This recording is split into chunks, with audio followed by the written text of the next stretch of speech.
I'm going to record from these two cameras at the same time and play a custom video sequence. So I'm going to start with camera 1.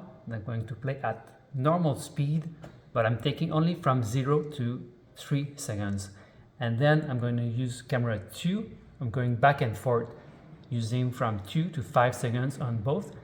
First one, slow it down at 50%, and second one, I speed up at 300% but rewind, so it's going to go slow and then fast on the way back. And here next angle we can see that I have my two cameras. I set the timing to 5 seconds recording time. I'm going to press on record, and then I have one hand missing now. Okay, I'm going to press on record and do a little dance with my hand. It's going to be epic.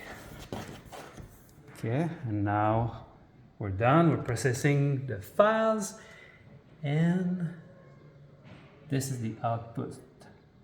First angle, second angle, slower, and then wrapping it up now. And that's it.